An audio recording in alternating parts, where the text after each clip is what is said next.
l'ensemble des agents de la fonction publique qui veulent être engagés sur le front de combat ou qui sont déjà engagés, sommation faite, s'élève à 1656.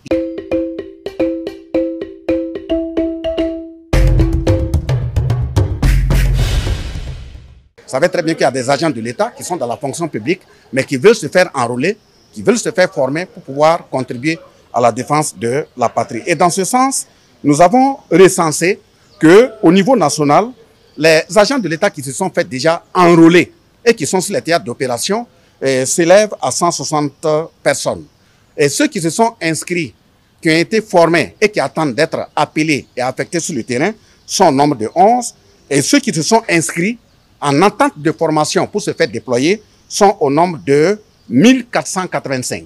Donc, l'ensemble des agents de la fonction publique qui veulent être engagés sur le front de combat ou qui sont déjà engagés, sommation faite, s'élève à 1656. Justement, le décret qui a été adopté aujourd'hui, c'est pour permettre de créer les conditions pratiques de passage de l'état de fonctionnaire à l'état de VDP. Ça veut dire que dès lors que vous devenez involontaire en tant que fonctionnaire, après la formation, l'État a la possibilité de vous affecter dans une zone territoriale donnée avec des missions précises, mais vous serez sous la coupe du premier responsable sécuritaire qui est dans la zone, que ce soit un policier, que ce soit un gendarme, que ce soit un militaire, celui qui a été désigné par l'État comme responsable de la zone, c'est lui qui sera là-bas. Et ce décret également prend en compte comment il faut gérer ce VDP, fonctionnaire qui est sur le terrain, quand la période de sa retraite arrive, comment il faut mettre fin.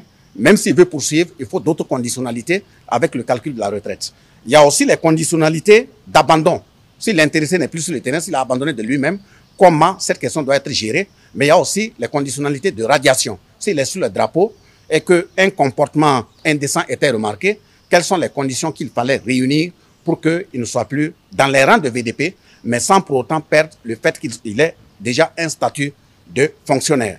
Et le dernier mot, c'est de dire que ce recrutement et cette formation va nous permettre de faire face à 3 à 4 situations prépondérantes. La première situation, ce sont les écoles qui sont fermées sur l'ensemble du territoire. Deuxième situation, ce sont les CSPS, les centres de santé. Troisième situation, c'est l'administration territoriale, les préfets, les hauts commissaires. Et puis, quatrième situation également qu'il faut voir, c'est au niveau de la gestion sécuritaire en lien avec un certain nombre de centres que nous allons devoir citer.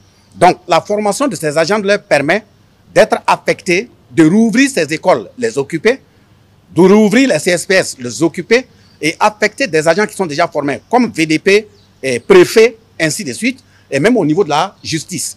Il y a beaucoup de centres judiciaires qui sont fermés, donc en affectant soit des avocats ou des greffiers dans ces milieux, ça permet de rouvrir ces institutions judiciaires pour permettre la continuité de l'État.